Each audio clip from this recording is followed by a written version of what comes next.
上一世，作为家里的血包，我在极热的末世被亲生父母和弟弟榨干了最后一滴血。为了换一袋发霉的大米，他们竟然打断了我的手脚，像卖牲口一样，把我卖给了野狼帮的强哥。就连拼死救我的金毛豆包也被乱棍打死。苍天有眼，让我重生回到了末世降临的1个月前。更惊喜的是，我竟然觉醒了能听懂猫狗心声的逆天一秒。这一次，面对这群吃人不吐骨头的吸血鬼家伙，我不再是那个任人宰割的乖乖女。我不仅要断绝关系，还要亲手把他们送进那个在高温下会变成活人微波炉的玻璃豪宅。当秩序崩塌，焦土遍地，我将带着我的猫狗特工队躲进打造好的顶级安全屋，吹着冷气，喝着冰可乐，笑看这群渣子在地狱里挣扎求生。专家警告，近期超强地磁风暴引发的太阳耀斑已达 X 级，全球部分地区通讯中断，多地气温出现异常攀升，请市民做好防暑准备。重生回来的第一秒，迎接我的不是温馨的问候，而是一个狠狠扇过来的巴掌。视野中，母亲张兰那张脸因为极致的愤怒而扭曲变形，像极了地狱里的恶鬼。沈巍，你到底有没有良心？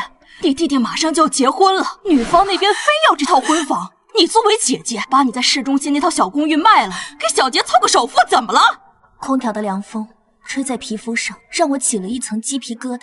我看到了坐在沙发上吞云吐雾的父亲沈建国，也看到了翘着二郎腿、满脸不耐烦玩手机的弟弟沈杰。妈，你别跟他废话，他就是自私。反正丽丽说了，没有江景大平层，这婚就不结了。姐，你要是不帮我，那就是逼我去死。沈巍，你听到没有？你难道真要看着你弟弟打光棍？上一世就是在这个房间，我被道德绑架，一步一步走向深渊，最终在极热的末世里，被这群亲人打断手脚，像牲口一样卖给了食人魔。妈妈心跳好快，妈妈在发抖。那个老妖婆好凶，我想咬她。不行，咬了人妈妈会赔钱。妈妈又要吃泡面了。可是她欺负妈妈，我是不是该把那个玩手机的坏蛋推倒？豆包，妈妈为什么看着我？是不是豆包不可爱了？我要不要翻肚皮给妈妈看？我死死攥紧了拳头，指甲切入掌心。我不仅重生了，还能听到爱犬的心声。上一世，豆包为了救我被乱棍打死，这一世，我绝不会再重蹈覆辙。沈巍，你哑巴了？坏女人，不许碰妈妈！慢，当然慢。姐，你想通了？我想通了，毕竟小杰结婚是大事。不过，妈，我那套小公寓才50平，卖了也就100多万。现在市中心的江景大平层，首付至少得300万起步吧？这点钱够吗？那个丽丽看中的那个楼盘，首付确实要的多点，所以我和你爸商量了，我们的养老金也拿出来。那也还差得远呢。既然要买，就买最好的。我知道有个楼盘叫锦绣豪庭，顶层复式全景落地窗，就在江边，绝对符合弟妹的要求。不过首付要400万。锦绣豪庭那是豪宅呀！姐，我们哪有那么多钱啊？光卖我的房肯定不够。爸妈，为了小杰的幸福，要不你们把现在住的这套老房子也去抵押了吧，再加上我的房款，凑个首付绰绰有余。以后小杰住进大豪宅，还能不把你们接过去享福？为了防止这家人反悔，第二天一大早，我就带着他们直奔全城最奢华，也是未来最致命的烂尾楼盘——锦绣豪庭。沈小姐，这套顶层复式可是我们的楼王，全屋采用了最新的透光玻璃，360度无死角采光，夏天都不用开灯，通透。这玻璃看起来好像微波炉的门啊！如果不拉窗帘，远望晒太阳会把毛晒焦的。姐，这也太牛了！你看这江景，这采光，丽丽看到肯定得疯啊！可是这价格580万，首付就要快300万。哎呀，我们这老房子抵押了，也还要借不少啊。叔叔，这已经是内部价了，而且这房子现在抢手的很。你们要是资金不够，我们这边有合作的金融公司，可以做个过桥垫资，利息很低的。所谓的金融公司，其实就是挂着牌子的高利贷。上一世，沈杰因为征信太花，贷不下款，是我替他背的锅。而这一次，轮到他们自己享受了。那个垫资，妈，过了这个村就没有这个店了。大不了以后我努力工作还钱。再说了，不是还有姐吗？姐工资那么高，帮衬我一点怎么了？是啊，妈，先把房子拿下来要紧。我的房子已经在挂牌了，中介说最快1周就能出款。你们先把这套老房子抵押了，凑个定金和首付的大头，剩下的我来补。我特意以征信受影响为由，没有在任何担保文件上签字，而是全程看着沈杰签下了那个利息高的吓人的电磁合同，并按下了手印。那个鲜红的手印就像是地狱的邀请函，通往死亡的单程票。他们已经拿到了。妈妈，那个胖子签了字，为什么那么开心？他身上有股倒霉的味道。因为他觉得自己赚了，殊不知他签下的是死刑判决书。搞定了沈杰的豪宅，我立刻开始处理自己的资产。为了在末世前筹集到足够的资金，我必须争分夺秒，哪怕是割肉。220万，我那房子市价至少280万。沈小姐，您要的是24小时内现金全款到账，而且我们还有承担过户期间的风险，就这个价，做就算。做，马上签合同。钱必须今晚到账。在末世，一金大笔比一叠房产证值钱。拿到钱的瞬间，我立刻打开手机，下载了市面上所有借贷 APP， 信用卡、网贷、消费贷，凡是能撸的口子，我全撸了一遍。第3天晚上，我回了一趟父母家，参加所谓的庆功宴。维维啊，你看你的房子也卖了，钱什么时候转过来？那边催首付催得急。妈，钱我已经转到这张卡里了，这是我给小杰办的副卡，密码是小杰生日。姐，你是我亲姐，太给力了！不过这钱现在还不能动，银行那边说大额转账要审核，大概要3天才能解冻。正好这几天公司派我去灵氏山里写生采风，我想带豆包一起去，顺便散散心。其实那张卡里只有200块钱，那张所谓的转账截图不过是我用 PS 做的假图。至于为什么是3天，因为3天后他们抵押老房子的钱就会到账，并且转给开发商，那时他们已经骑虎难下。妈妈，我们不回来了吗？我的磨牙棒好像落在沙发底下了。算了，反正那个家一点都不好闻，全是贪婪的味道。不回来了，妈妈带你去个新家，一个只有我们，没有人欺负我们的新家。离开家后，我开着那辆为写生买的2手 SUV， 直奔城郊的青鸾山。我的目标很明确，云隐民宿。上一世，这里曾是末世中著名的幸存者基地。哇，好多树，好多味道。妈妈，那边有一只兔子说它屁股痒，那边还有一只鸟在骂她的老公不回家，这里太好玩了。哎呀，姑娘，你是想租来做工作室啊？哎呀，那你可真有眼光，这地方清静，灵感多。这静啊，早就枯了，现在就是个摆设。这群两脚兽真笨，这石头下明明全是水，凉快得很。吱吱，我要搬个松塔进去藏起来。不仅有水源，还有现成的地热温差功能条件，只要再配上订购的那组大容量工业蓄电池和太阳能电解系统，能源问题就解决了。老板，这地方我挺喜欢的，我想长租，用来做沉浸式密室恐怖逃脱的场地。我一次性付清20年的租金，您给我个打包价40万。成，40万就40万，咱们现在就签合同。妈妈，这里以后就是我们的家了吗？这里的土好软，适合埋骨头，而且没有任何坏人的味道。是啊，这就是我们的家。接下来就是疯狂基建和囤货的时刻了。地窖要挖大2倍，还要隔出一个专门的无土栽培区。走，豆包，我们去检查地窖。虽然有了基地，但我深知自己战斗力不足。这一天，我在农贸市场寻找物资时，一阵令人毛骨悚然的心声钻进了我的耳朵。左边3寸，那是他的颈动脉，只要笼子一开，我只需要0.5秒就能挠穿它。愚蠢的两脚兽，还在拿棍子戳我！等我出去，先把你的眼珠子挖出来当球体。老板，这包我要了。多管闲事的女人，差一点就得手了。不过这女人的眼神有点意思，不像那些只想吃猫肉的疯子。你好啊，小猫咪，我是豆包，我有好多好吃的。离我远点，傻大个，一身蠢味儿！别以为有这女人护着你，我就不敢动你。以后你就叫花臂吧，只要你不伤人，进口罐头管够。受了这么多苦，以后这里就是你的领地。贿赂我，起码要京腔鱼味的。这女人的手，刚才那个拿棍子的暖和多了。回到民宿，我打开笼子的那一刻，花臂没有逃跑，而是优雅地走出笼子，像巡视领地的王者一样走了一圈。他在院墙的几个死角停了下来，鼻子微动，似乎在评估这个密室的防御强度。这儿的老鼠太多了，影响本大爷休息。这是保护费，以后这片地盘我罩着。东边那个围墙根有蛇爬过的味儿，待会儿就把它咬死。以后家里的一草一木就拜托你啦，花臂，成交。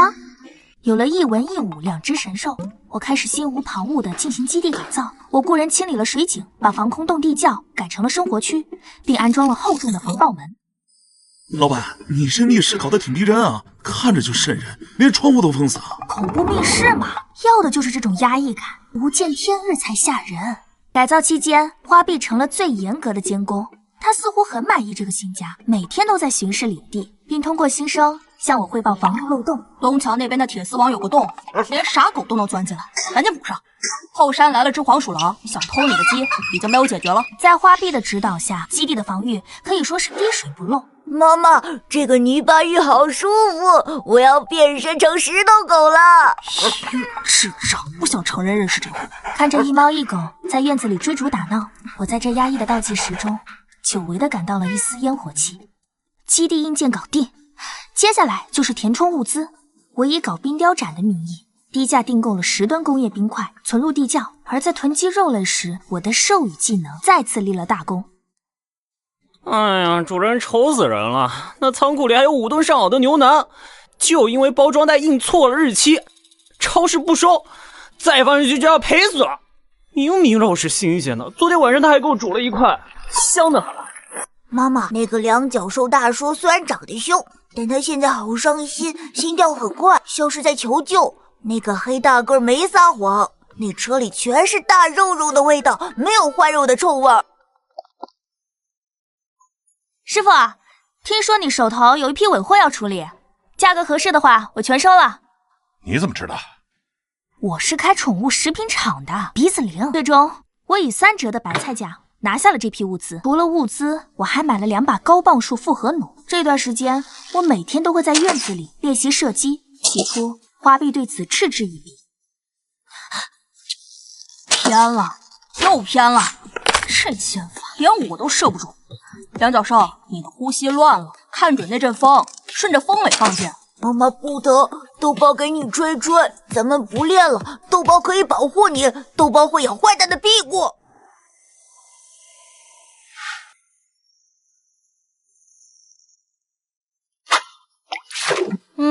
勉强能看了，总算没白费大爷我晒着太阳指点你。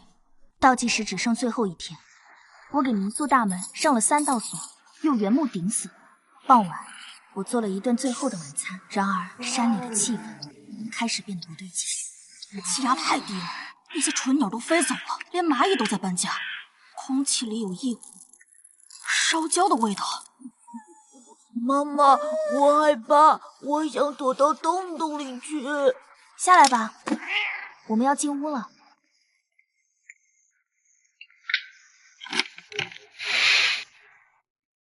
沈杰发了一张落地窗夜景图，配文：在这个城市最高的地方俯瞰众生，底下全是亲戚们的点赞。看着这张图，我只是冷笑。俯瞰众生，再过几个小时，那里就会变成离太阳最近的刑场。窗外，原本漆黑的夜空突然泛起了一层诡异的暗红色，一股无法形容的热浪，仿佛无形的巨手，瞬间吞噬了整个世界。来了！末世。0点过后的瞬间，世界仿佛被扔进了微波炉。即便拉着窗帘，室内温度计还是在半小时内从26度飙升到了38度。妈妈，好热，地板烫烫，我是不是要熟了？该死，这鬼天气是想把本大爷烤成猫干吗？空调呢？那个吹冷风的盒子怎么不转了？走，下地窖。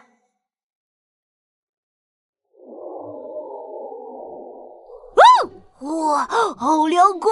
天堂，这里是天堂！高温持续了1周，城市电力系统全面瘫痪，朋友圈里一片哀嚎。我刷到了沈杰最新的动态，没有了炫耀，只有崩溃。哎呀，什么破豪宅啊！中央空调坏了，物业也不管，热得老子睡不着。哎，有没有人来修空调啊？这才刚开始呢，那引以为傲的全玻璃幕墙，现在就是个巨大的聚光温室。好好享受吧，我的好弟弟。这天中午，我正在给花贝开罐头，手机突然响了，来电显示妈妈。维维，你在哪儿啊？救命啊！热死了，真的要热死了！现在的温度都快60度了，你爸中暑晕过去了，怎么叫都不醒。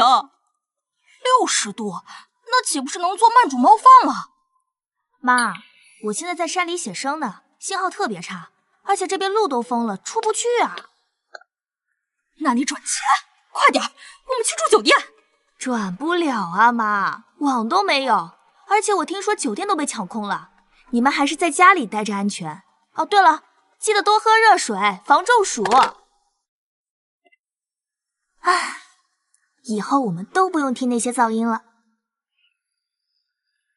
有恶意的东西在靠近大门，不止一个，手里拿着铁家伙。我也是，笑容瞬间消失。我放下手中的猫罐头，转身操起挂在墙上的复合弩，拉满弓弦，对准了那扇厚重的防爆门。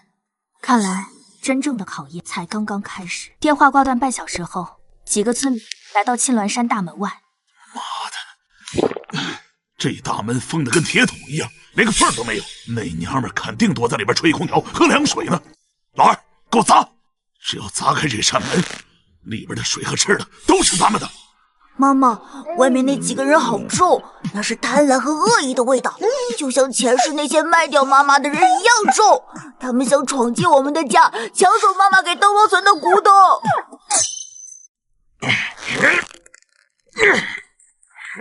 大门上方的槐树传来响声，风停，这是花臂昨晚切下的马蜂窝。啥玩意儿，黑乎乎的？马蜂！这么大的马蜂啊！救命啊！我的脸！地窖内冷气充足，我盘腿坐在高清监视器前，手里拿着半个冰镇西瓜。自作孽不可活，这只是给你们的一点见面礼，希望你们喜欢。哼，一群蠢货！这可是本大爷昨晚费了好大劲才弄下来的，为了他，我还被叮了个包。杨教授，这肉干味道不错，看在肉的份上，东墙根那几个洞我会钉死的。因为他们贪婪。豆包，记住，在这个吃人的世界里，对坏人仁慈就是对自己残忍。如果我们不反击，现在在外面惨叫的就是10分钟后，光头被蛰得面目全非，眼睛肿成一条缝，嘴唇外翻。他和几个村民滚下山坡，躲在一块巨大的岩石后面喘息。大哥，这地方太邪门了，咱们撤吧。那马蜂专门盯着脸蛰，太可怕了。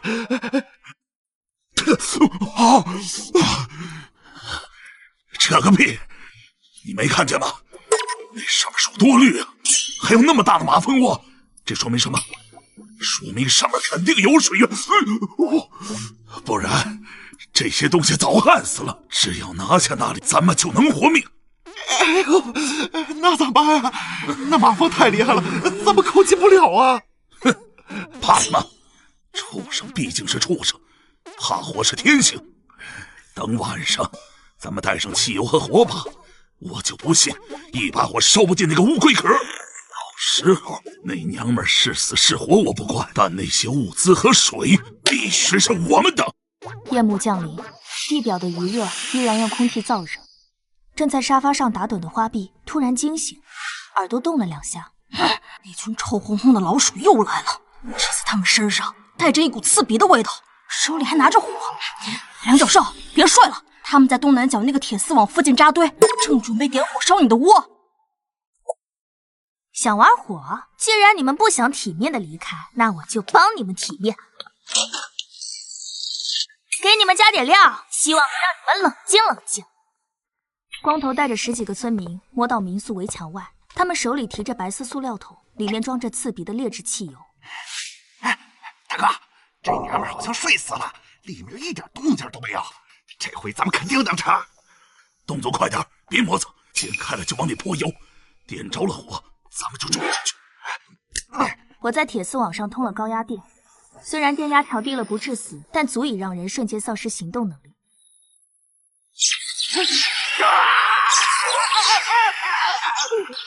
我操！有电！这墙上有电呢！还没等村民们反应过来，原本死寂的树林里亮起了无数双绿色的眼睛，密密麻麻的在黑暗中浮动。谁在那儿？别装神弄鬼的！弟兄们，开饭了！这是我们的地盘，挠花他们的脸，咬断他们的裤脚，进攻！鬼呀！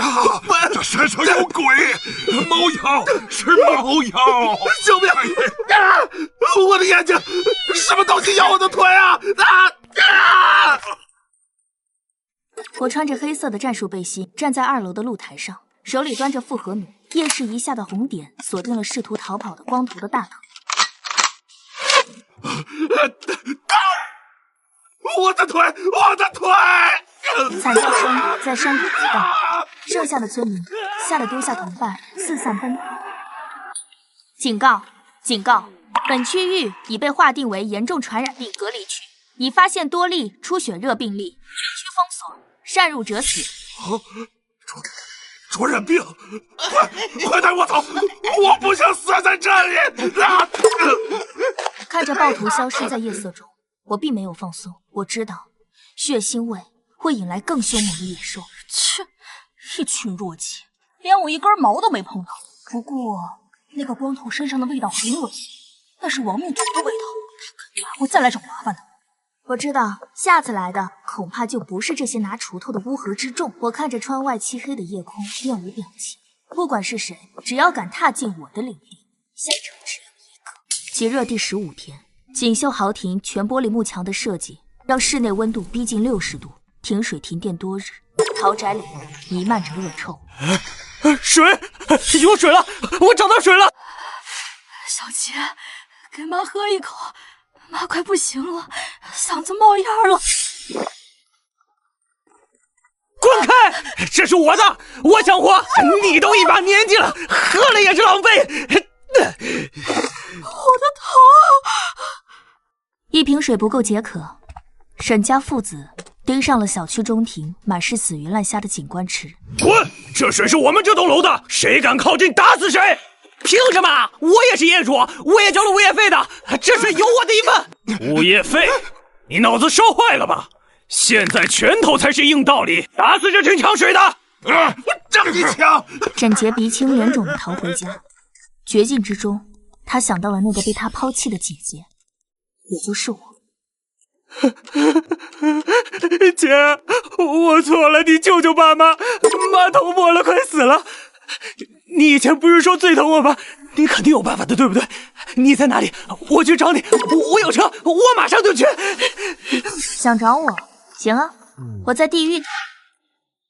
姐，我知道你在里边，欠债还钱，天经地义。别以为躲在里边我就进不去啊！照片里，几个满身纹身的大汉破门而入，沈杰跪在地上求饶，身后是一把明晃晃的西瓜刀。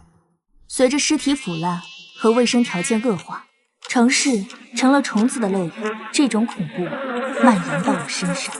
恶心，太恶心了！这些脏东西想钻进我的猫砂盆。梁教授，快把他们弄死！我不想踩在这些爆浆的虫子身上。想把这里当巢穴，也不看看这是谁的地盘，做梦！我戴着防毒面具，手里拿着改装的喷火器，喷火器连接着背后的储罐。喝你特调鸡尾酒，去死吧！半小时后，院子地面铺满焦黑的虫尸，手机震动，屏幕显示彩信，沈杰满脸是血，乔哥踩在脚下。随后电话响起。姐，救命啊！是野狼帮，是那个放高利贷的强哥，他们要杀了我，他们绝对会杀人的。沈小姐是吧？你弟弟欠我400万，他说你有物资能死债，你是聪明人，应该知道怎么选。所以呢？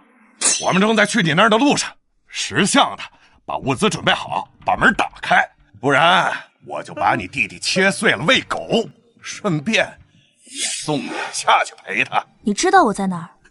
姐，我没办法，我不说，他们想剁我的手，你就给他们一点吃的吧。咱们都是一家人，你不能见死不救啊，姐。我看着监控屏幕，面无表情。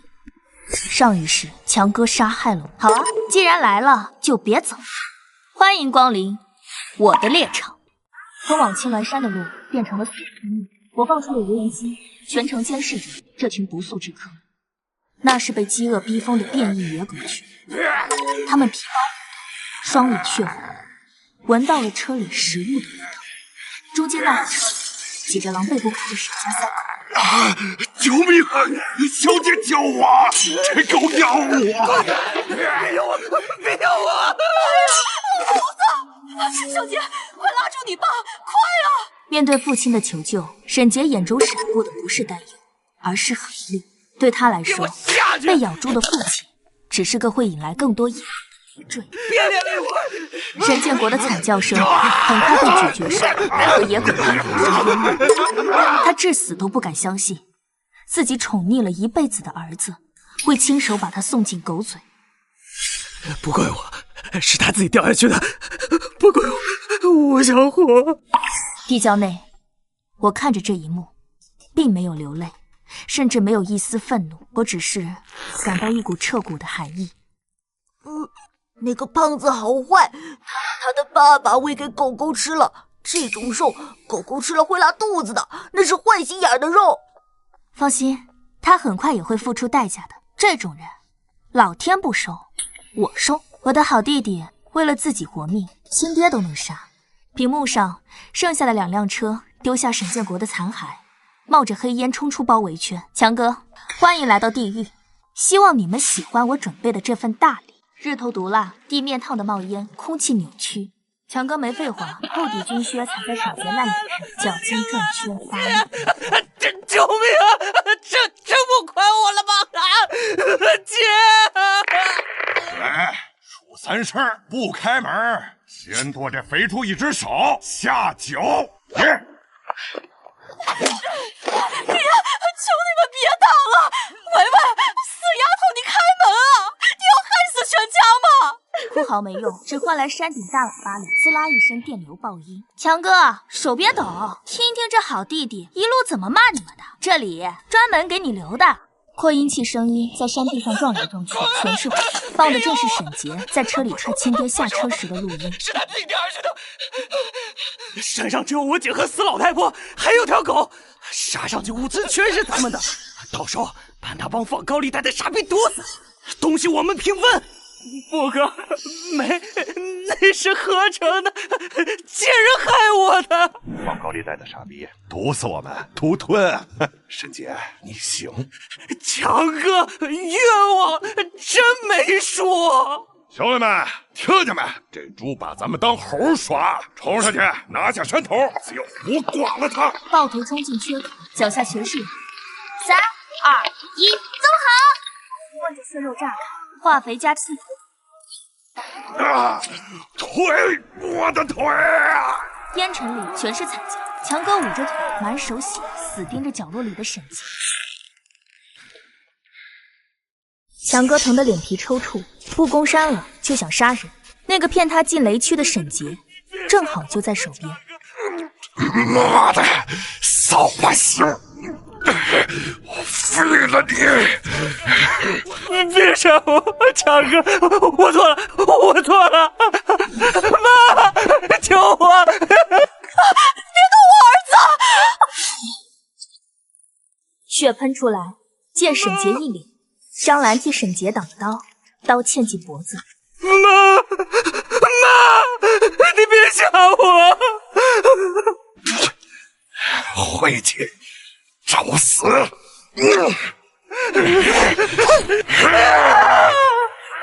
沈杰嗓子扯破了，抱断腿打滚，一身血泥尿。强哥，那娘们有炸弹，再不走倒得交代！山脚下死寂，只剩烈日暴晒和沈杰哀嚎。地面温度接近65度，每1秒都煎熬。沈杰断腿，血流不止，却顾不上疼，拼了命的往山顶爬。姐，我错了，救救我！妈死了，妈被他们给杀了！开门，给口水喝，疼死了！我是你亲弟弟啊，姐，看在爸爸的份上，救救我啊！空调房里，我看着屏幕上那个像蛆蠕动的身影，面无表情。上一世，我也曾这样苦苦哀求过，换来的却是嘲笑和死亡。现在知道是我弟弟了，把你亲爹喂狗的时候，怎么没有想过他是你爹？花臂，早想动爪子了，这一身馊味儿比死耗子还冲。去吧，送一程，别让他死太快。沈杰嗓子哑了，突然树林传来动静，像无数翅膀扇动，盘旋的变异扑救收到信号，收拢翅膀俯冲下来。走开！滚！那是我的肉，我的肉！姐，救命！有鸟的咒言！日落，惨叫声没了，我全副武装走出大门，穿着防刺服，手持复合弩，左右跟着我的猫和狗。妈妈，坏人死透了，这儿臭，豆包不喜欢，全是死味儿。寨清了，下辈子别做人。回到监控室，我并没有歇着，我放出无人机，沿强哥逃跑路线搜寻，斩草不除根，春风吹又生。最后果然是乌合之众。强哥断腿，要休着，手下人不想带人证，更不想分物资。树林里没人说话。小头盘，老子没死，把车子放下，那是我的车。哼，强哥，别撑了。没油了，你也废了，兄弟们想活，只能各走各路。小弟胸口大，他胸口大洞，慢慢倒地。强哥手里枪冒着烟，后坐力震得伤口剧痛，差点晕过去。枪声暴露了位置，也暴露了我想要的东西——热武器。阵岩头，枪就是话语权。一把土猎枪，一把仿制手枪，好东西。归我了，花臂，拿枪的归你，你别让他开第二枪，我要活的枪。哼，瞧不起谁呢？看好了，下去吧你！手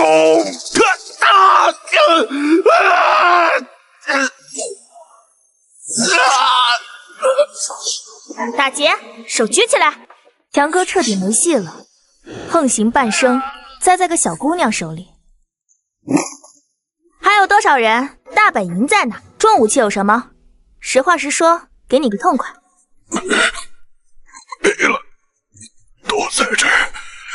多远老大在城里，还要跑，飞机跑。搜刮完战利品，我拿到了2把土猎枪、20发子弹、1桶汽油，还有强哥私藏的一小袋黄金。滚！别让我看见你！回到地窖，我清点着收获，枪在手，心里稳多了。吃！哇，肉！坏蛋没了，吃饭都香。豆包要吃3大碗。那是我捡的石头，上面趴着几只死甲虫，泛蓝光。深夜，我擦拭着枪支，地窖温度不稳，空气里透着燥意。香，要吃，给我，身体里有火烧。花臂，吐出来！好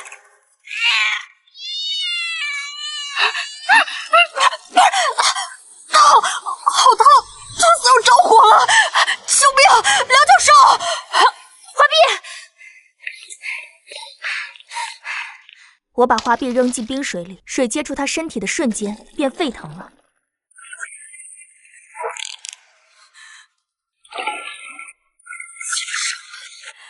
要炸了！花臂进化时，外面变天了。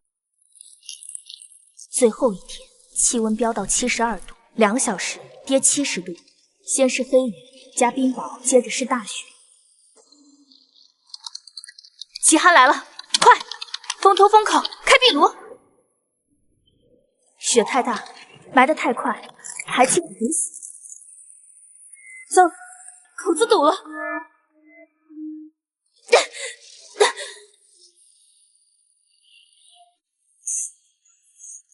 廖教授出不去了，火球走了，来了个白的，要把这儿填平。极寒第7天，暴风雪把门封死了，地窖里的空气警报响个不停，吵得人心慌。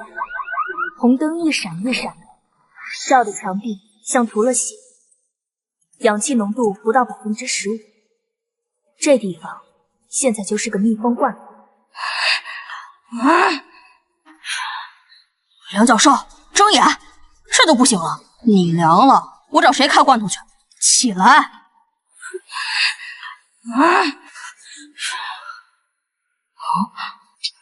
上面风扇停了，那个洞堵了。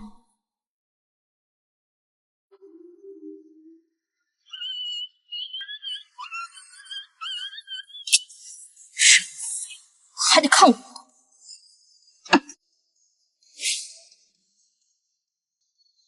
管道尽头，风扇叶片被倒灌进来的雪水冻得死死的，结成了个大冰坨子，气流完全断了，这冰硬得跟石头一样。给我开！老子是猫王，碎冰算个屁！碎啊！地窖里的气快没了，我觉得胸口压着块大石头，意识都要断片了。头顶管道里突然咔嚓一声，一股冷气夹着雪粒顺着管道猛灌进来。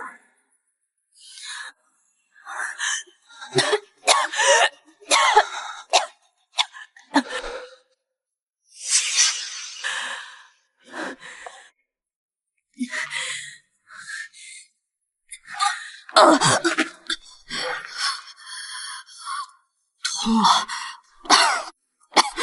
牛逼吧？赶紧，那个金枪鱼罐头给我开了。3天后，雪停了，我背着包扎好的花瓶，领着豆包，费劲推开顶层舱门。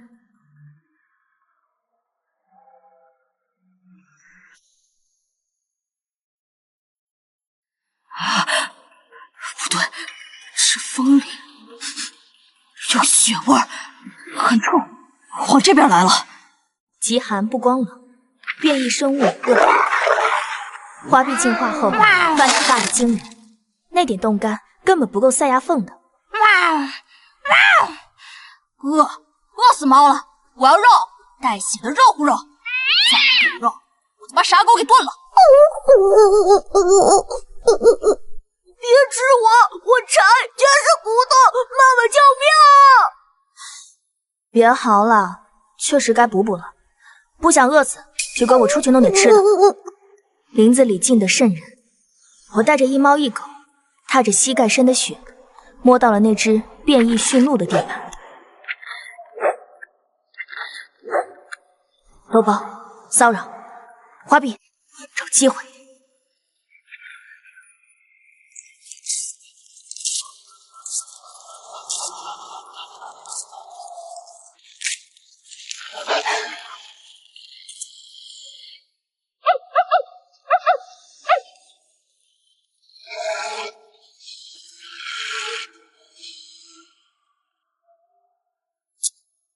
这脚真硬。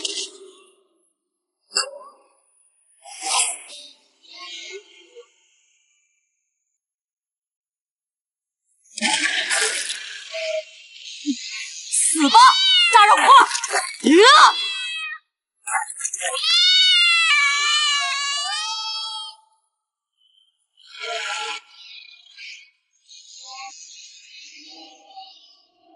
这仗打得累人，好在肉多。我拖着猎物往回走，豆包突然在一处被雪盖着的山坳前停住了。妈妈，这味儿不对，不是肉，是那种看猴骑车的地方，里头还有小东西在哭。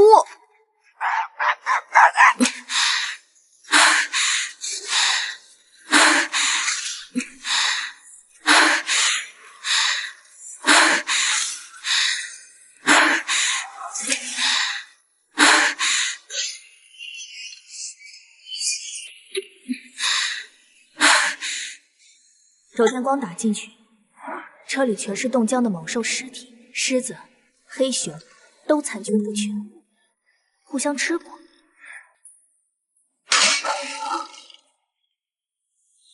变异白虎，还是一头。这回捡到宝了，顶级的苗子。我把虎崽子带回地窖，暖气一吹，食儿一喂，这小东西很快就活泛了。既然能吃，以后就叫饭团吧。你是猫吗？咋长得像大白狗啊？来，哥给你检查检查。歪老子！哼，傻狗终于踢铁板上了。这小东西行，天生的坦克。有了饭团，队伍算齐了。我出去倒垃圾，顺道查查陷阱。军用极地靴，防雨。附近有正规军。梁教授，脚印是新的，不到半个小时，而且有血，还有火药味。往乱石岗去。追上去，要是敌人，得先下手。乱石岗风很大，卷起的血沫像刀子一样刮脸。一个穿残破迷彩服的男人正死死靠着岩石，他左胳膊已经脱臼了，鲜血顺着指尖滴落在雪地里，瞬间冻成红色的冰珠。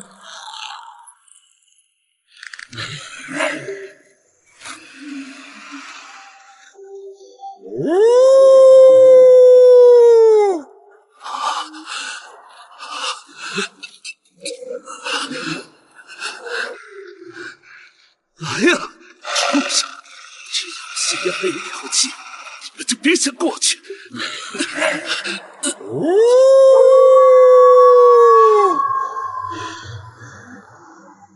我趴在50米外的雪坡后，透过高倍率瞄准镜，静静地看着。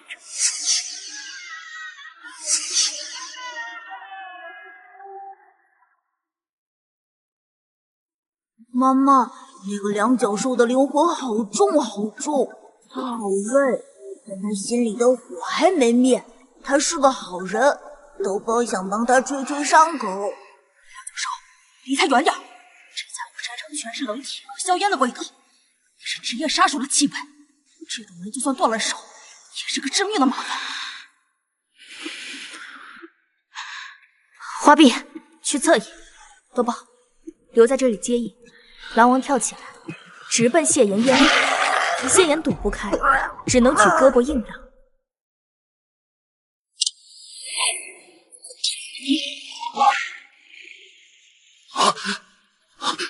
谁？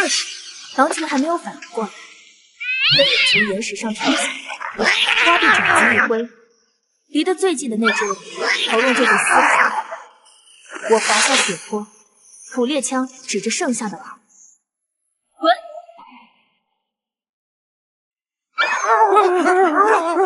半小时后，谢岩被带回了观察室。我包扎伤口的动作利落却粗鲁，完全没把这位军官当成贵宾。谢谢，这地儿不简单。你是这片领地的觉醒者。我叫沈维，武器我收了。等你伤好，立刻离开。我这里不收留麻烦。麻烦已经来了，姑娘，你守着这么大一份家产，却只想独善其身。野狼帮的侦察兵已经在附近消失了，他们的大部队很快就会把这踏平的。踏平就踏平，那是我的事儿。你们正规军不是讲究牺牲吗？那是你们的英雄梦。我只想带着我的猫和狗活下去。牺牲是为了让更多像你这样的人能活着。如果你只看脚下的雪，早晚会被雪埋了。沈巍，合作吧，这不仅是为了救我，也是为了救你自己。妈妈，他说的是真的，他在担心我们，他的心跳没撒谎。那就看你有没有命活到那个时候。花臂，盯着他，要是他敢乱动，直接挠断他的喉咙。哼，早就准备好了，梁教授，希望他最好别给我这个机会。听到野狼帮，我眼神冷了下来。上一世的仇家，这辈子送上门了。看看，这就是他们干的事。他们不光是流氓，是一支有重火力的掠夺军团，改装车、重机枪，甚至有热成像。他们正像蝗虫一样扫荡这片山。我没说话。逃！这堡垒是我全部心血，外面零下60度，逃就是死。我不走，既然来送死，我就成全他们。你挺狂，但光靠2把土枪和几只宠物挡不住。想活命，得合作。接下来几天，谢岩伤刚好点，就开始教我步伐。老虎天生会杀人，但他只会蛮力，叫刀附击。还有这儿，雪底下埋半雷，高度膝盖往下3寸。真好用，但他教那个锁的姿势真好使，一咬一个准。第5天半夜，雪停了，在外头放哨的花臂突然疯了一样冲回来，一头撞开门。来了，好多大车，动静特大，就在山脚。我和谢岩扑到屏幕前，漆黑的山道被车灯照得通亮，一支钢铁车队正往山上开，引擎声震得地皮发颤。好的，主力部队起码50人。关灯，静默，准备干活。探照灯光柱像利剑划破，半山腰。热成像有反应，底下有热源，温度高，肯定有大雪。几个拿探雷器的喽啰。老大，有雷，土造的。雕虫小技来了。看陷阱这么容易被破，我手心冒汗，握枪的手指发白。专业的，这是正规军打法。只要敢进院子，我就有办法收拾他。车队在距大门200米停下。独眼狼看着死寂的堡垒，笑了笑，一脸残忍。乌龟壳，老子最喜欢砸壳，把那玩意儿拉出来，给里面的娘们听个响。只见一根粗大的工业管，不知道什么材质，焊在一个独轮车上，后边焊接着一个液化煤气罐。对准大门3发急射，放！咣那一下，谢岩瞳孔一缩，迫击炮趴下！第1发炮弹砸在院墙上，巨大的爆炸震得地窖里直跳。监控屏瞬间全是雪花点。地窖虽然没塌，但那震动让人窒息。我耳朵嗡嗡响，迷糊中看见谢岩死死扑着，后背落满石灰。疯了吧？想把这炸平？他们在逼我们出去，盲射炸不穿这儿，但会把通风口和防御都炸烂。通风口一毁，咱们就是瓮里的鳖。3炮过后，独眼狼没着急冲，派了狙击手封门。2点钟，枯树上，他在压制，得干掉他。花臂收到。那个拿长管子的，脑袋看着挺脆，一拍就碎。狙击手盯着地窖口，根本没注意头顶的树枝晃了一下。狙击手一倒，独眼狼耳机里全是杂音。废物，热成像，扫！老大，是个动物，速度太快了，那边！激活，打死那只猫！妈呀，作弊呀！这火鞭子烫死猫了！救命啊！听着花臂叫唤，我急了。饭团，该你了，建议你个。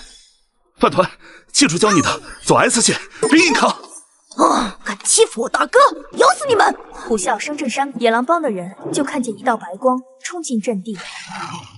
老虎，白的！慌什么？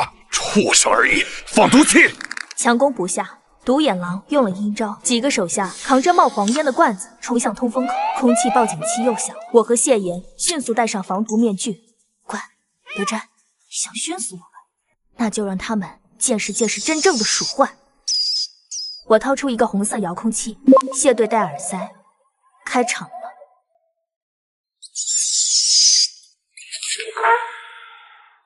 遥控器按下没爆炸，而是一种人听不见，瞬间盖住整座山。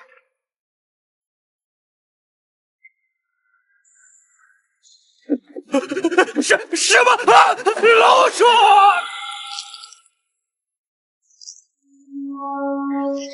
真正的鼠场，成千上万只饿疯了的老鼠发起了自杀式冲锋。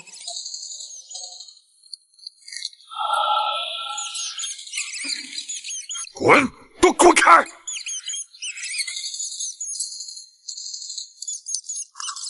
老大，顶不住了，开炮了！废物，撤！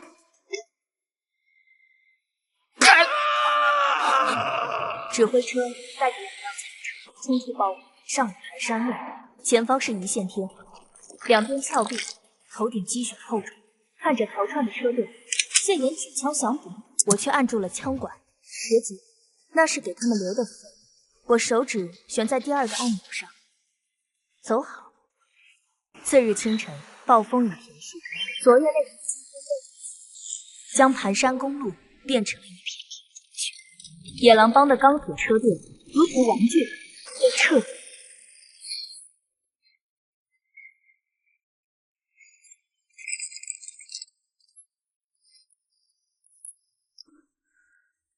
独眼狼倒是藏了不少好东西，这儿有一台卫星发电机，还有一套完整的卫星通讯设备。能让那老狐狸贴身带着的，肯定是保命的。喵，是那个味道，好香，就在盒子里。两脚兽快打开，吃了它我会变强。我不动声色地将盒子揣进怀，拍了拍花臂安抚。清理完战场，谢岩背上了行囊，危机解除，他也该回到属于他的战场。拿着，这是加密频道的通信器，如果在直线50公里内，可以直接联系到我。如果哪天你想换个环境，或者遇到了解决不了的麻烦，来 CN 杠17号地下城找我，报我的名字，没人敢拦你。好，如果哪天我不想当山大王了，就去投奔你。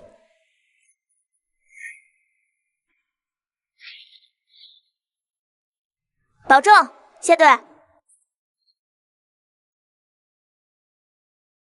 送走谢岩，地窖里恢复了平静。我锁好防爆门，坐在桌前，拿出了那个从独眼狼车里找到的金属盒子。这是高阶变异生物的晶核，简直我只在传闻中听过。这是地磁风暴引发细胞变异后能量高度的缩长。谢岩曾提到，野狼帮通过猎杀异能者和高阶变异兽来攫取这种违禁品。人类身体脆弱，直接服用会爆头，但对于已经初步进化的变异兽来说，这是脱胎换骨的唯一解。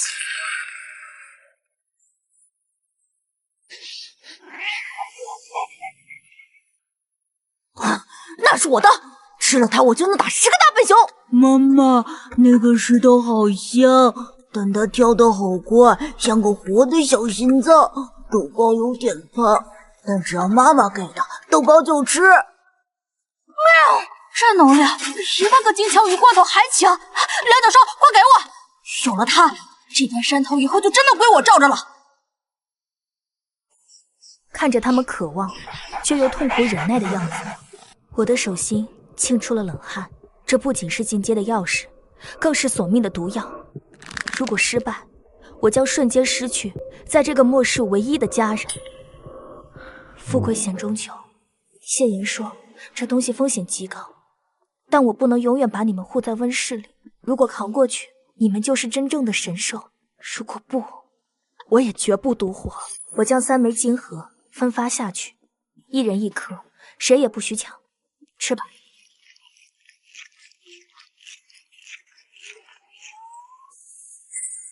然而，预想中的变强并没有立刻发生，取而代之的是剧烈的排异反应。受不了，肚子里有火在烧。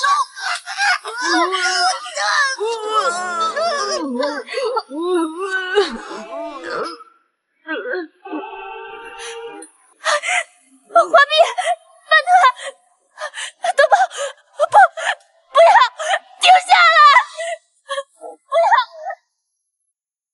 妈妈，头脑袋要裂开了，我是不是要死掉了？3只宠物的气息越来越弱，最后渐渐停止了挣扎，瘫软在地上，只有身体还在时不时的抽搐。我跪在地上，看着昏迷不醒的他们，脸色惨白如纸，巨大的恐惧与悔恨彻底将我淹没。别睡，求求你们别睡，只要你们醒过来，哪怕不进化，哪怕这堡垒丢了，我也认了。醒醒啊，醒醒啊！金河一被神兽们吞下，身体就立刻开始了剧烈的反应。他们是猛地弓起身体，重重的砸在地板上，喉咙发出那种嘶哑的喘息声，皮毛下面的血管清晰的能看见，不停的跳动。我的膝盖突然的一软，咚的一声跪在了地上。肚子里的火简直要熟了！刘教授，水！别睡，听话，都给我睁眼！冰块，还有冰块！那一晚上我都没睡，双眼布满的全部都是红血丝，非常紧张的守着冰墩。直到第二天清晨，一缕阳光照进了这地窖，冰堆里才终于传出了一声清脆的裂响。终于，在厚厚的冰层下，这几个选手是彻彻底底的完成了这一次的进化。妈妈，豆包一点儿也不疼了，知道你心里面在想我哦。那声音直接钻进了我的脑子里，暖洋洋的。我愣了一下，一把就搂住了他们，脸埋在毛里，用力的蹭。没死，太好了，没死！妈的，吓死我了！你们这群混蛋！就在我刚刚放松了那么一点的时候，墙角那个落满了厚厚灰尘的电台突然亮起红灯，还发出了那种刺耳的电流声。门外，救命！我是妈妈呀！门外，你在门外，我死了！你开门啊！怎么回事？你不是？那声音简直像是蟑螂。我死死地盯着那个电台，我非常确定、非常清楚地知道，雨晴已经死了。我腿好疼，你让我们进去吧。那声音是越来越清晰了，就好像有人把脸贴在门缝上在说话一样，里面是透着一股令人感觉到阴冷的气息。地窖内无线电中传出的是死人叫门的声音，我猛地抓住了对讲机，手被轻轻抱起，眼睛里布满了大量的红血丝。滚！装什么死人？我看着你们烂掉的！死了！我死了！开门！那声音已经不是从那个无线电里出来的了，头顶的通风管道里渗出了那种咕涌咕涌的动静，听上去简直像是有什么湿滑的东西在拼命的往下蠕动一样。妈妈，不对，没心跳，假的。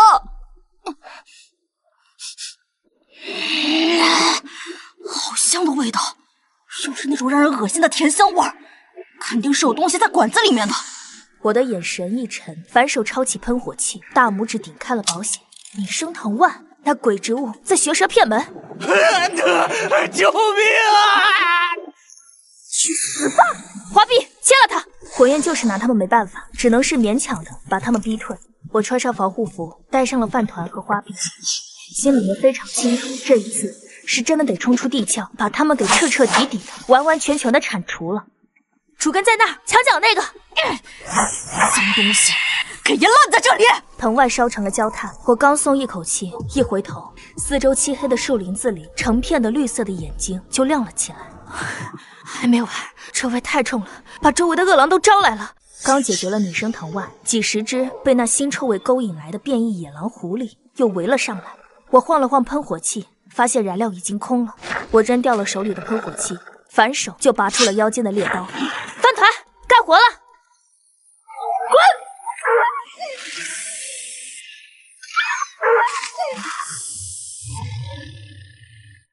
想活命，那就守我的规矩。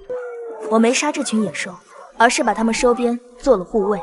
我彻彻底底的改变了青鸾山的生存法则。一转眼的就到了末世的第二个除夕，外面是冰天雪地，地窖里却是热气腾腾的。新年快乐，我的宝贝们！我举起了可乐，碰了碰豆包的杯子，发出清脆的响声。妈妈，饺子真的好吃，只要和妈妈在一起，天天都是过年。审问收到回答，快封死出口！谢言，出什么事儿了？这是白色死神节寒流来了，积雪会超过10米，气温零下80度，赶快躲起来，一定活！信号断了，紧接着头顶传来了那种沉闷的轰鸣声，仿佛有一座山狠狠地压了下来一样。糟了，暴雪来了！极寒降临的第7天，外头的世界彻底一片死寂。那10米厚的雪啊，简直是把整个青鸾山都给彻彻底底的压了进去。在地窖的最深处，氧气让人提心吊胆的在一点一点的流失，每呼吸一口都是折磨，让我难受的要死，简直是活的煎熬。不能睡，这会凉水。妈妈，我好困。我因为缺氧彻底的昏迷了。花臂赶紧钻进了那个窄得要命的通风管道里，面对被堵死的冰层，他拼命的伸出了利爪。挖，给本大爷挖！我是这里的老大，没有我的允许，谁也不许死！3天后，我背着裹满了绷带的花臂，顶着豆包，顺着挖出来的雪洞，一点一点的爬回地面。这是哪？侏罗纪公园吗？眼前的景象发生了巨大的变化，冰雪融化了，土地下面的植物在疯狂的生长，空气里弥漫着一股湿热的烂泥味儿。春天是来了，但周围的一切都让我觉得是预示着新的危险。我还没彻底的缓过神来，新的危机就来了。这片绿林子里面藏的全都是无数变大了的捕食者。哇！救命！这朵花咬我的屁股！全员警戒，这已经不是后花园了，是原始森林。雪化，青鸾山这一片的绿洲也是藏不住了。一群衣衫褴褛、手里拿着棍棒的拾荒者摸了上来。他们看见满山的变异果实，眼珠子都快要绿了。我站在半山腰，冷眼看着这群强盗。我这儿，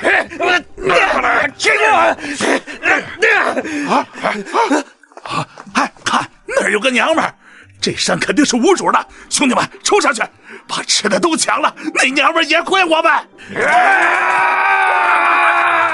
这群拾荒者完全没有把我放在眼里，直接把我当成了待宰的大肥羊。哼，饭团开饭。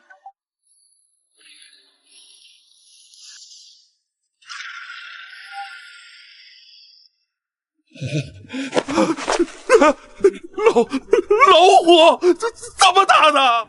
饭团的这一声虎啸，那威力直接干净利落的把这群拾荒者的胆子震碎了，一点渣都不剩。老虎！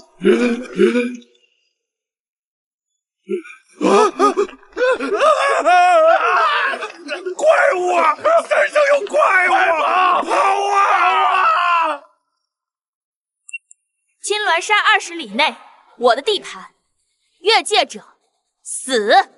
经过这一战，山鬼的名号是彻底的传开了。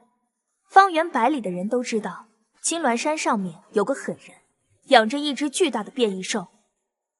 光靠杀是不行的，我开始和外面通商。我在山脚弄了一个无人售货站，专门用来交换情报和物资。谢大人，谢大人。规矩非常的简单，以物易物。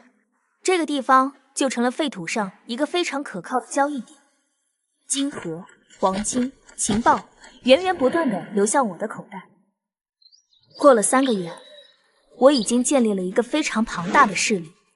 这天清晨，监控屏幕上出现了一支看起来非常整齐的重型装甲车队。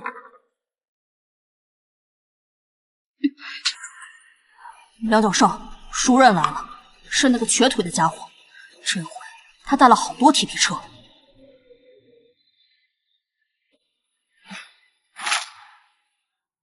车队停稳了，20几个全副武装的士兵迅速的散开，枪口对外，气氛绷得死死的。车门一打开，谢岩跳了下来，他的鬓角多了一些白发，但腰杆依然挺得笔直，只是走路的时候右腿还有点跛。我带着饭团慢慢的走出来。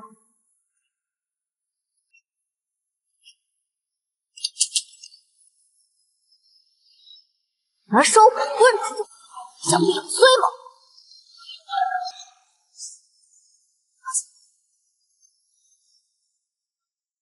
都放下，自己人。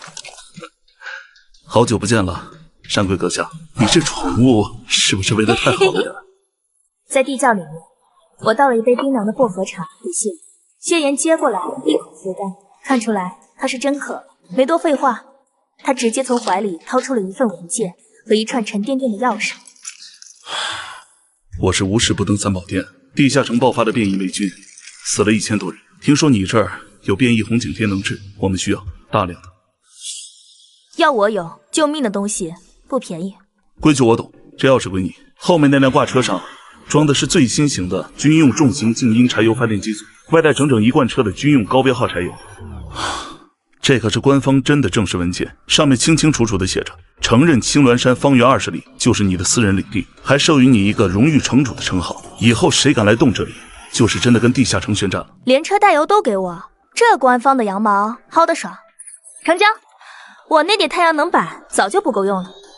生意好不容易谈成了，才刚走出大门准备交货，装甲车顶上面的雷达突然就像疯了一样，快速的转动起来，发出了刺耳的警报声。警告，侦测到超大规模生物潮汐反应。队长，雷达屏幕红了，全是红点，数量简直没法算。几万，哦不，10几万，他们正在往这边冲，速度极快的。受潮？怎么会这么快的？情报不是说还有1周吗？众人冲上了高地，往远处看，地平线上扬起了一道遮天蔽日的黄尘墙，正在快速推进，大地剧烈震动，连脚下面的石头都在跟着跳动。谢岩举起望远镜，手眼一点。死的是辐射受潮，做最近核电站炸了，这个畜生疯了，他们要冲地下城，青鸾山正好挡在了路中间。这个受潮的规模简直庞大的不像话，谢岩带来的电磁时根本守不住他，快带着你的猫口躲进地窖，把门焊死，等他们过去。躲？那是以前的生活，我现在身后是我的家，我的田，我的粮，你让我拱手让人？命重要还是家重要？那可是10几万只丰收。谢顿，在我的地盘上撒野，问过我了吗？睁大眼睛看看，什么叫地头蛇？哨声瞬间穿透了战场的喧嚣，在山谷间不停的回绕。下一秒，原本安静的青鸾山突然开始躁动了起来。弟兄们，来活了！为了山鬼，为了罐头，给这帮外乡来的土包子开开眼！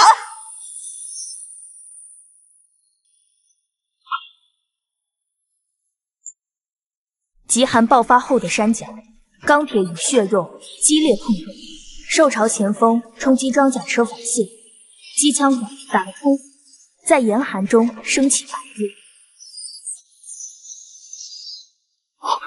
天上，那是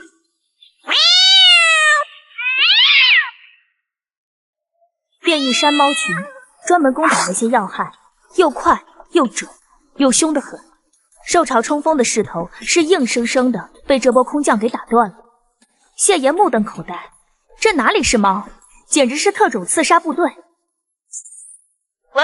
是吗？1、2、3，好，全军听令，给我撵过去！冲！撞飞这些丑八怪！我是路霸，妈妈坐稳了。在我的另类指挥下，局势逐渐的稳定。受潮开始后退，就在这时候，大地突然剧烈震动，2股受潮狠狠地撞在了一起，血肉横飞。这是一场真真正正的野兽间的搏杀。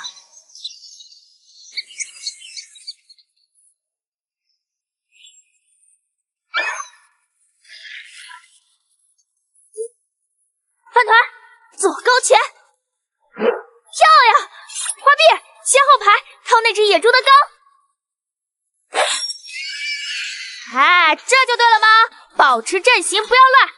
犯我李地场，虽远必诛。那个谁，鼠王，把那根牛大腿给我留着，晚上加餐。雷鸣般的怒吼响起，尘土散去，2层楼高的双头黑熊现身，周围笼罩着诡异的绿光，巨大的死亡阴影将我笼罩。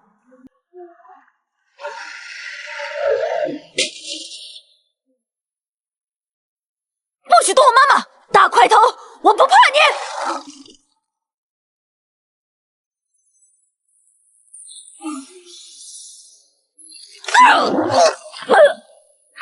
饭团！快躲开！巨掌落下，死神将至。我余光掠过身后基地入口处，那里有我刚刚利用异能催生出的第1株心绿小树，那是末世里唯一的希望，也是我绝对不能退后的底线。想踏平我的家，先问我答不答应？豆包，用你的赤子之心锁死他的恶念。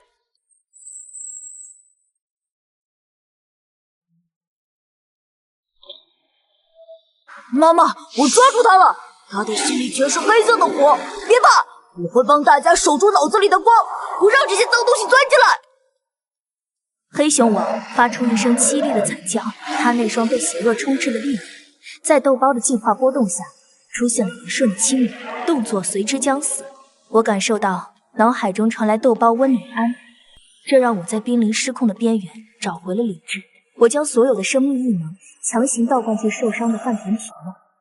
饭团，他是为了毁掉小树来的，你是这家的门神，给我震碎他！兽王的内脏遭受重创，绝望地发出一声嘶吼。我忍着生命力透支的眩晕，将复合脑对准了那个凹陷。花臂，别让他跑了，你是暗影的主宰，去收了这颗肮脏的头颅。知道了，知道了。为了那棵小树不被踩坏，大爷我就稍微认真一点吧。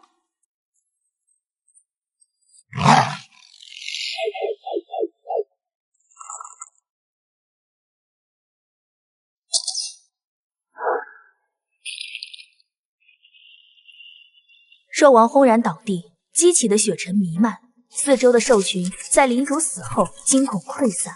我脱力地坐倒在雪地上，三只神兽立刻围拢，豆包温热的鼻子抵着我的额头，缓解我的精神透支。饭团虽然满身是血，却本能地看向基地的方向，感应着小树是否安好。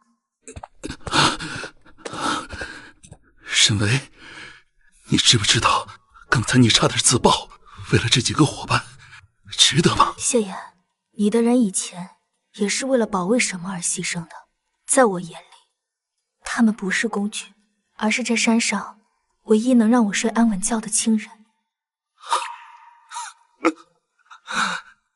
我曾经有个小队，他们也是这么护着我的，可惜我没能带他们回来。你说的对，以前我以为只有为了大义才是牺牲，现在我发现守住这一寸有温度的地盘比什么都强。强哥，等我养好了伤，我们就去算算前世那笔被吃掉的账。战后的山脚寒风刺骨，兽王巨大的尸体横沉在碎冰中，残余的辐射绿芒在风雪中明灭不定，透着令人心悸的死亡气息。我动作干脆，短刀精准地挑开兽王的颅骨，指尖捏起一枚半透明、流转着幽绿流光的晶核。这就是地磁风暴引发的异变核心。野狼帮把他们当成进化的钥匙，但在军方眼里，这是极不稳定的微型核弹。在末世，没有力量的人连做炸弹的资格都没有。谢言，如果有足够的晶核作为燃料，你能弄到那台军用核电池发电机组吗？那东西在省城军械库深处，现在的地热难道撑得住了？地热只能保证不被冻死，我要建立绝对禁区，就要永不枯竭的防线，而不仅仅是维持心跳。防爆门隔绝了死寂，室内恒温系统轻微嗡鸣。豆包小跑过来，用湿漉漉的鼻子抵住我带伤的手心，喉咙里发出呜呜的安慰声。我脱力地靠在沙发上，花臂轻盈地跳上控制台，绿眼睛死盯着不断闪烁的耗能指标。饭团则在一旁仔细清理毛发上的血渍。妈妈，你的灵魂在发烫，大块头已经死透了，别怕，豆包会一直守着门。我没事。花臂汇报机组损耗，刚才电网超频，蓄电池还能撑多久？快硌到肉了，蓄电池已跌至红线，地热压根本带不动第二波这种冲击，没有新电源，下次我们就得手动摇发电机了。知道了，看来省城的军械库我们非去不可。推开2道气密门，紫色的生长灯倾泻而下，我走向中央的玻璃罩，里面一株通体剔透的幼苗正微微颤抖，流转着淡绿色的微光。妈妈，它变亮了，它的呼吸让我不疼了，我会守着它，谁也别想碰。它是我们的命脉，它能净化磁场辐射，也能通过频率催化周围的作物。有了它，我们就有了吃不完的鲜果。只要它完成首轮进化，这里就是真正的世外桃源。饭团，护好它，它是我们的未来。谢岩推门而入，将一份布满红点的战略地图铺开，神色比在战场上还要冷峻，呼吸略显沉重。审出来了，强哥只是个吃药的棋子，真正盯着这片山的是一个叫盗火者的组织。果然是他们。前世这群疯子为了掠夺异能，专门猎杀觉醒者，并进行分食。你竟知道的如此详细，他们不仅抢资源，还在寻找一种能重塑磁场的母体植物。所以我们不能坐以待毙，突袭他们的能源站。我出神兽，你出战术。这一次，我要让这群食人恶鬼彻底在血缘上除名。战后的余波未散，栽培室里的空气却透着湿润的微甜。我拖着步子走向中央玻璃罩，这是基地的命脉。我指尖拧起一团翠绿色的光球，将其缓缓按入玻璃罩。小叔，帮帮我，我们需要粮食，也需要你撑起磁场，挡住这些该死的辐射。妈妈，你变多了，红彤彤的小圆球变多了，以后不用天天吃铁罐头了吧？对，我们要种出一片森林。多宝，把谢岩叫来，让他看看什么是真正的底气。餐桌上的一盘鲜红番茄与生菜，在灰败的末世废墟中显得极其不真实。我坐在一旁，谢岩看着果蔬未动，他那双握枪多年的手，指关节布满老茧与裂口。我带兵去过最先进的地下城，也没能见过这种磁场辐射下产出的新鲜蔬果技术。你这棵树到底什么来头？它不是技术，它是生命。谢岩，只要守住这片山，我们就能活得像个人，而不是相互掠夺的畜生。你信了吗？如果你能大产粮食，盗火者抢的就不是地盘，而是人类的未来。沈巍，你把自己推到了风口浪尖，所以我需要核电池和绝对防线。你帮我守住外围，我帮你养活剩下的兵。这交易做不做？昏暗的灯光下，谢岩熟练地拆解保养磨损的弩机。我对照花臂带回来的情报，在地图上做着标记。梁教授，东边那几个摊子解决了，但我闻到了腐肉味，是那群没皮的怪物正往排风口钻。看来盗火者等不及了。谢岩，你当初失去小队也是因为这种绝境吗？是，我们被困在废墟，没有补给，眼睁睁看着战友为了省下一口干粮选择自尽。那时候我觉得牺牲是唯一的路。在我这里没有牺牲，只有守护。你的战友没能等到绿洲，但我可以让你在死之前看见他。作战准备就绪，三兽呈品字形守护出口，杀气凛然。妈妈带着这个，这是小叔送你的，他说会等你平安回家。下了，大家伙，谢岩，出发，省城西郊，去拿回属于我们的东西。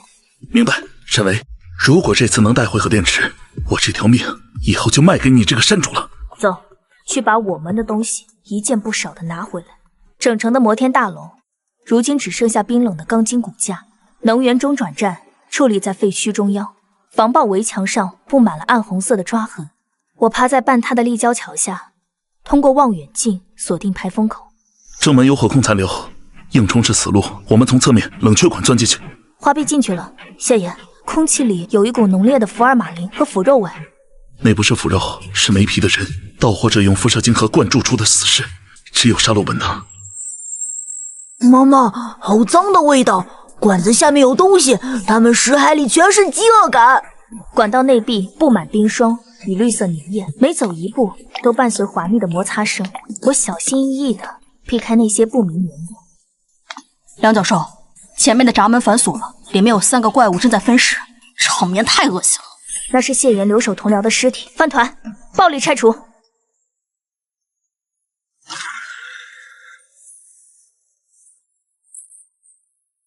碎了，妈妈，5八怪转过头来了，真想吐。大厅中央，3具血红的变异人正蹲在残骸边，他们察觉动静，四肢着地，顺着墙壁攀爬冲来。大脊椎，那是他们的能量接点。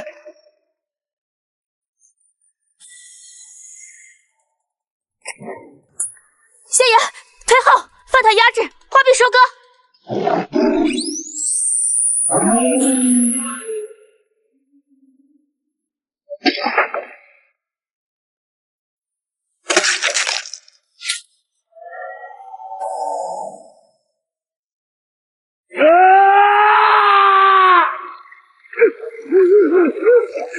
3具怪物尸体迅速干瘪，化为一滩黑色腥臭的脓水。我靠在机房门旁，剧烈喘息，手心由于紧张而微微发烫。这就是盗火者的杰作。如果我们失败，青鸾山的结局也会变成这样。我绝不会输，前世我死在他们手里，这一世我要让他们知道谁才是怪物。妈妈，核电池就在柜子里，有了它，地窖的灯永远都不会熄掉。谢言，拆线，我们得在第二波怪物赶到前撤离。我望向省城中心最高的塔楼，目光如刃，核电池散发的幽蓝色冷光照亮走廊，铅盒沉重，谢言单手拎起，后方警报声伴随金属摩擦声逼近。第二波怪物已经在门外，我反手拉动女栓，眼神在闪退的应急灯下变成冰雨。辐射在升高，自毁程序被激活了，我们要赶在冷却液泄漏前穿过2号配电间。盗火者想把这里变成废墟。谢言，你带电池先走，饭团开路。那些东西成群结队，你留下来断后太冒险，我没有让女人挡枪的习惯。这不是牺牲，是效率。我的猫锁定了他们的弱点，你留在这里只会挡我的视线。走，变压器电流爆裂，10几道血红身影顺着天花板飞速滑行，绿色粘液落地冒出刺鼻白烟。我屏息凝神，手指扣稳扳机。梁教授，这些傀儡被远程操控了，耳朵后的芯片是命门。看到了，花臂，去切断他们的信号平衡。这下交给我。电流消较刺耳，监控屏同时亮起，出现一个模糊的黑色剪影。精彩，沈小姐，若你肯交出那株母体植物，我可以考虑让你成为我们的正式员工。那棵树能重塑地磁，而你只是在浪费它的天赋。变成那种没皮的怪物，强哥那种残渣你都收，看来你们的门槛也不怎么高。收起鬼话！当年你在省城废墟分食我战友的债，迟早要清算。废话真多。豆包，信号源在哪？他在省城中心最高的灯塔里，他在笑我们带不走电池。轰然巨响，能源站喷出炽热火势，小队在爆炸瞬间跃出冷却掩护后者继续。饭团迅速爬起，用脊背挡住飞溅的碎片。我翻身坐起，第一时间按住铅盒。电池在就行。谢爷，爆炸会引来变异兽，快撤！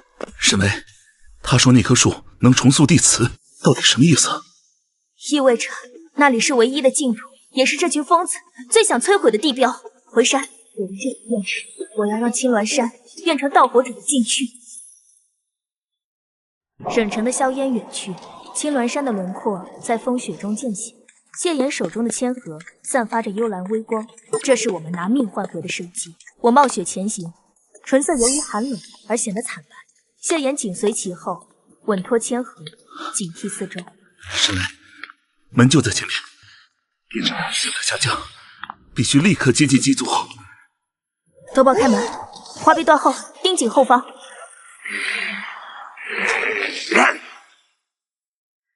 梁教授，放心走，方圆5里除了咱们，没活物能喘气。地窖内灯光昏暗，发电机组发出低沉的喘息。谢言迅速将核电池模块嵌入主控卡槽，手指在电缆间飞速穿插。我按住启动开关，将生命异能注入机组。成了，核能并网成功，地热井压开始回升，以后稳固供电，不用再省照明电了。这只是开始，有了它，电网防御等级能提高3倍。盗火者就算开装甲车来，也别想跨进这道门。不闪了，廖教授，监控屏幕全亮了，大爷我以后巡逻能偷懒了。暖和了，妈妈，地板都在发热。充足能源激活了栽培系统，细密的营养液化成雾气洒下。我走向小树，受核能供养，它的叶片剧烈颤抖，发出欢快的风鸣。能量管够，现在把这座山的防御磁场建起来。我释放异能，小树迅速抽条，根系顺着培养槽蔓延，与地窖钢铁骨架融合。室内生菜、草莓瞬息间开花挂果，饭团凑近草莓藤，发出了惊讶的呼噜声。妈妈快看，果子变大变甜了，还在跟我打招呼。妈妈，小树吸走了辐射，现在这里闻起来像前世的大森林。谢言，尝尝，这是雪原上唯一没被污染的味道。壁炉内炭火跳动，暖气充盈。我靠在沙发上，豆包贴腿入睡，花臂在梁上打着小呼噜。我以前觉得末世有个避风坑就是万幸了，沈巍，你真的把这里变成了一个世外桃源。我不想再为了抢一口馊饭去杀人。这电池能撑50年，只要守住这里，我们就能活到末世结束。盗火者不会放过这种地方，如果他们进攻，我会守在第一道防线上。我说过，这里没有牺牲，你死了，谁来帮我维护那些复杂的发电机组？我们会一起活下去，直到看着那群食人恶鬼烂在雪里。这一刻，谢妍心中那块因失去战友而僵化的冰，终于在这温暖的地窖里彻底消融。清晨的寒雾翻涌，3辆重型装甲车撕裂了雪人的泥泞，履带在冻土上留下深陷的齿痕。数百名没皮的人如潮水般紧贴着车队行进，空气中弥漫着刺鼻的化学药剂味道。长官，目标进入射程，干扰区就绪。沈小姐，磁场已经出卖了你，交出母体，你和宠物还能活命，否则这里将变成屠宰场。第一梯队试探，看看那组核电池能撑多久。监控屏幕由于外界干扰而不断闪电，但随着核电池功率瞬时提升，画面迅速恢复清晰。我坐在控制台前，手心由于紧张而满是冷汗，眼神却冷静如刀。妈妈，好多黑色恶液，铁眼怪物想把我们全剥皮了，好臭啊！他没那个命。花臂，废掉干扰源。并网时我就埋了病毒，只要他们跨线，干扰器就会爆炸。50个死士冲锋，先用电网还是放饭团？开启绝对禁区，50名没皮的死士四肢着地，踩着积雪疯狂冲向大门。就在他们触碰到第一道铁丝网的瞬间，原本平静的雪地突然爆发出耀眼的紫色电流。我面无表情地看着监控画面。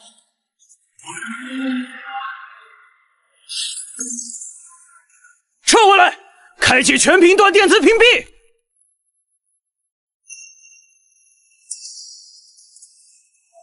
敌军暂时退却，生活区内，饭团趴在温润的地板上喘息，毛发尖端带着微弱静电。豆包叼着浸过灵泉水的湿毛巾，体贴地搭在饭团受伤的前爪上。我注视监控屏，如释重负地垂下肩膀。第一波守住了，铁鸭不会撤，下次可能是钻地弹或毒气，我们需要加固通气口。我知道，但这只是开始。谢谢。看，监控显示山顶笼罩淡绿薄雾，飞鸟触碰薄雾后瞬间掉头离去。小树正在建立领域，进化完成后，这里就会是吃人的移动迷宫。小树说他会抓牢石头，他要保护大家。守住今晚我们的土，他们一寸也别想带走。地窖内炉火正旺，一道厚重的铁门强行将温暖的生机与门外的尸山血海隔绝成了2个世界。核能灌入栽培室，高压线缆低频颤鸣。我扣住强化玻璃罩，翠绿异能注入，玻璃震动。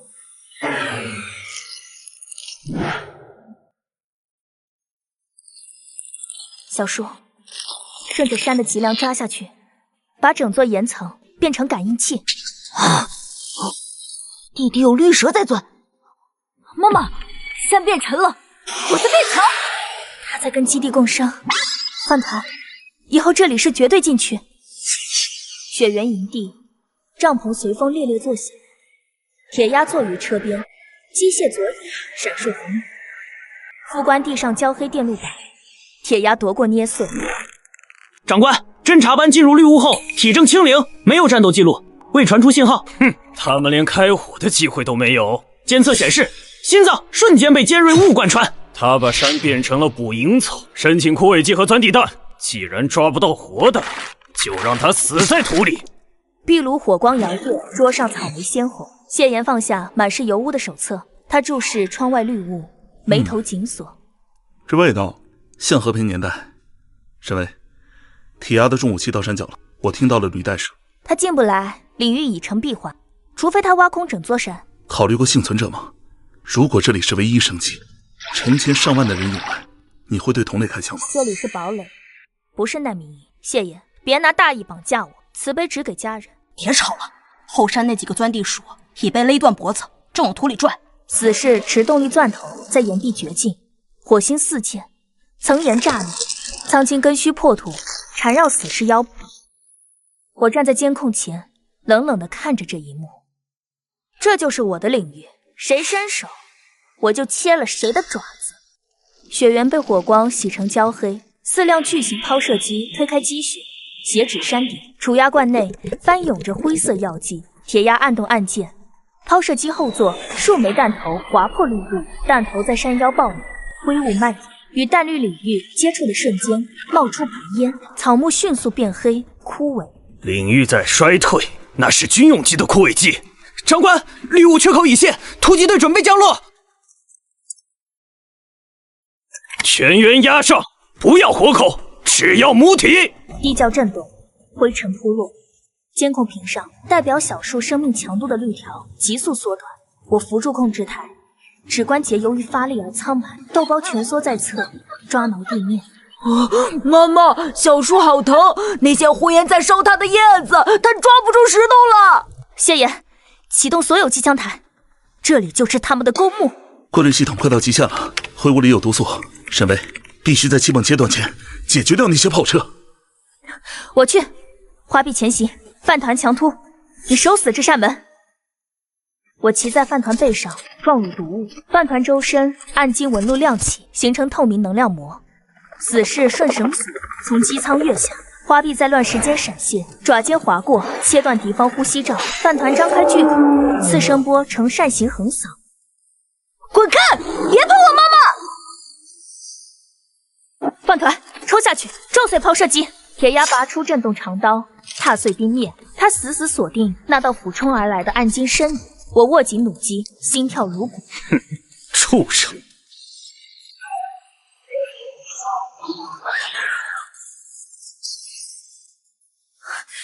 铁鸭，前世你把我卖给食人魔的时候，有没有想过今天？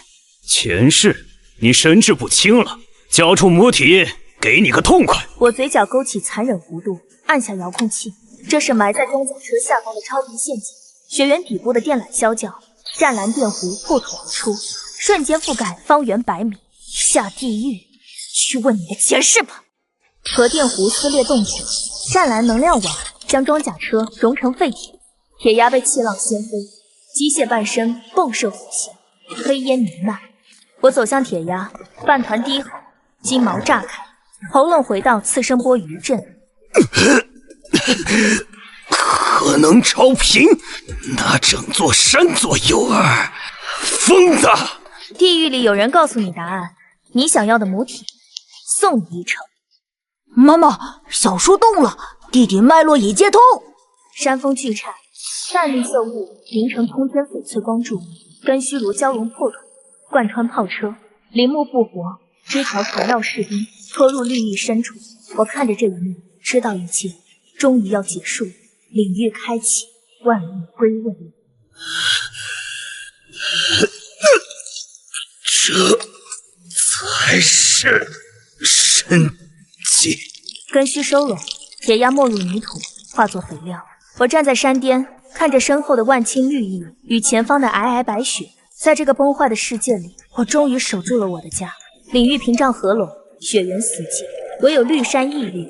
强哥躲在乱石后，见势不妙，欲逃。薇姐，我错了，前世我也救过你呀。救我？